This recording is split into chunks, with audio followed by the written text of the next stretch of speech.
I had worked my whole life for everything I had. I wasn't born with much, and I sure didn't expect anything to be handed to me. Growing up, my parents did the best they could with what they had. But even at a young age, I knew if I wanted more, I would have to work for it. So I did. It wasn't easy, but by my late 30s, I had built a comfortable life for myself. After years of saving and working overtime, I bought a modest vacation home in a quiet lakeside community upstate. It wasn't huge, just a 2-bedroom cabin with a small dock and a great view. But it was mine. It was my escape from the constant grind of my job in the city. And more importantly, it was something I could be proud of.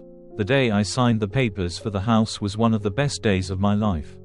I imagine peaceful weekends spent by the lake, evenings sipping wine on the porch, and the occasional gathering with close friends. I wasn't the kind of person who flaunted my accomplishments, but for once, I let myself enjoy the feeling of success. My 2 sisters, Melanie and Nicole, didn't see it that way. Don't get me wrong, I love my family, but growing up, Melanie and Nicole always had a sense of entitlement. As the youngest, I often got the short end of the stick. Melanie, the eldest, was the golden child. Everything she wanted, she got, no questions asked. Nicole, the middle child, wasn't as demanding, but she had a habit of riding on Melanie's coattails. If Melanie got something, Nicole wanted it too, and somehow, it always worked out in their favor. But I had long since learned to live with it. As we grew older, I thought that sibling rivalry and the favoritism that had defined our childhood would fade. I was wrong. It all started a few months after I bought the vacation home. Melanie and Nicole had been eager to see it ever since I'd mentioned the purchase. So when I invited them up for the weekend, they jumped at the chance. I was excited to show them what I had worked so hard for and imagined we'd have a relaxing time reconnecting. Like we used to when we were younger. The first day felt like a perfect escape from the hustle of our everyday lives. We spent the afternoon on the lake, taking turns paddling around in the rowboat, laughing as the sun reflected off the water. The gentle lapping of the waves against the dock provided a peaceful backdrop to our conversations. Nicole even mentioned how she missed being out in nature like this. And I couldn't help but feel proud of the little oasis I had created. Later, we fired up the grill, with the smell of burgers sizzling on the barbecue blending with the fresh, pine-scented air. We gathered around the picnic table with cold drinks, reminiscing about our childhood summers. Melanie brought up funny memories, like the time we tried to camp in the backyard as kids but ended up sneaking back inside after hearing a raccoon. For a while, it felt like we were just 3 siblings, catching up and enjoying each other's company. No pressure, no conflict. We ate until we were stuffed, laughed until our stomachs hurt, and spent the evening on the porch, watching the stars come out, drinks in hand. But the next morning, everything changed. I had woken up early, eager to take in the stillness of the lake before the day got going.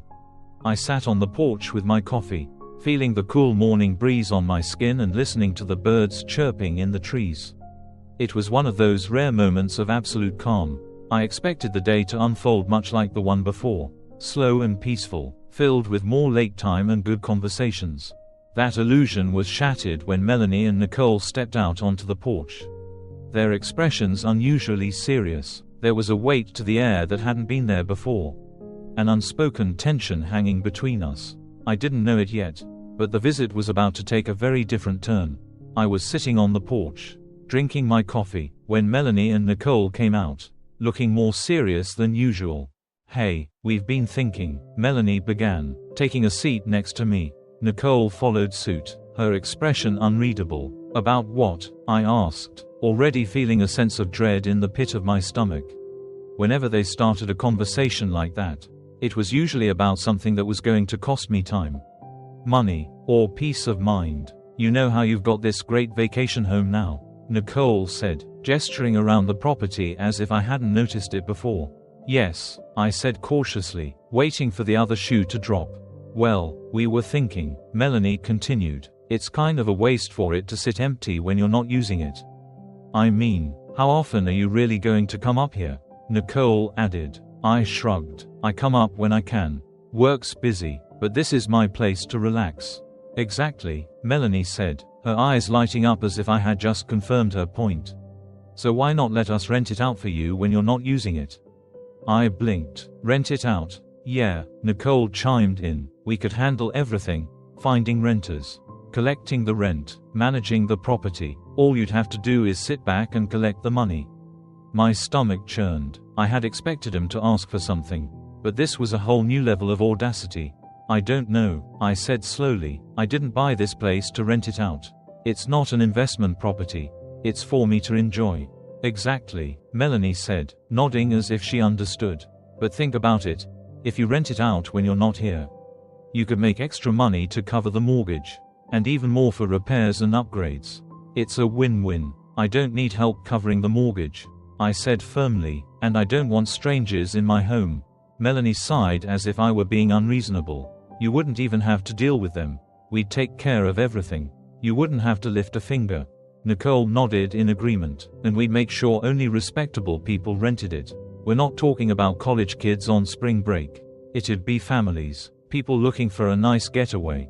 I stared at them, unable to believe what I was hearing. This isn't about the money. It's about the fact that this is my home. I worked hard for it, and I'm not comfortable with the idea of renting it out. Melanie and Nicole exchanged glances, clearly frustrated that I wasn't falling in line with their plan. We're just trying to help, Melanie said, her tone shifting to one of exasperation. You don't even use the place that often. It's just sitting here empty.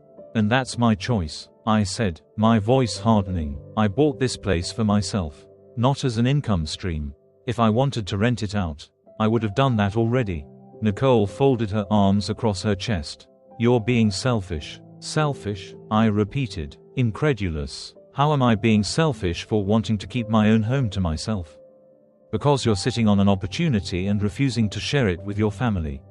Melanie snapped. You have this beautiful vacation home that we could all benefit from, and you're hoarding it for yourself. My blood boiled. This wasn't about helping me or the family. This was about them wanting to profit off something I had worked my entire life to achieve. I'm not hoarding anything, I said through gritted teeth. I earned this home, I paid for it, and I get to decide what I do with it. If I don't want to rent it out, that's my choice. Melanie and Nicole both stood up, their faces a mix of anger and disappointment. We just thought you'd want to help your family, Nicole said, her voice dripping with guilt. I've helped plenty, I shot back, but this is where I draw the line. I'm not renting out my home.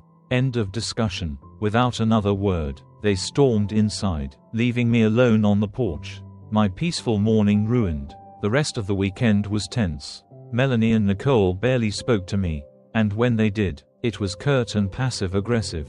I knew they were angry, but I didn't care. I wasn't about to be bullied into doing something I didn't want to do. A few weeks later, I got a call from my mother. What did you say to your sisters? She asked, her tone accusatory. What do you mean? They came over yesterday, and they were both in tears, saying you refused to help them when they were just trying to support you. I groaned. Of course, they'd run to Mom. They weren't trying to support me. They wanted to rent out my vacation home so they could make money off of it. Is that true? Mom asked, clearly surprised. Yes, and when I said no, they got angry and accused me of being selfish. There was a long pause on the other end of the line before Mom finally spoke. I see. Well, they probably didn't mean any harm. They just thought they were helping. I'm sure they did, I said, my patience wearing thin, but I'm not comfortable with the idea, and I've made that clear. Mom sighed. I just wish you kids could get along. We do get along, I said, but that doesn't mean I have to do everything they want. I know, Mom said, her tone softening. I just hate seeing the three of you at odds. Me too, I admitted, but this is my decision, and I'm standing by it. After we hung up, I couldn't shake the feeling that this wasn't over. Sure enough, a few days later, I started getting texts from both Melanie and Nicole, trying to convince me to change my mind. When that didn't work, they started making snide comments about how I didn't care about the family and was only out for myself. It hurt, but I wasn't going to let them guilt-trip me into giving in. I had worked too hard for too long to let anyone take advantage of me, even if they were family.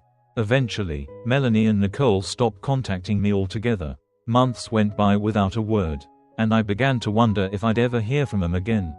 It was strange, not having them in my life. but at the same time, I felt a sense of peace that I hadn't felt in years.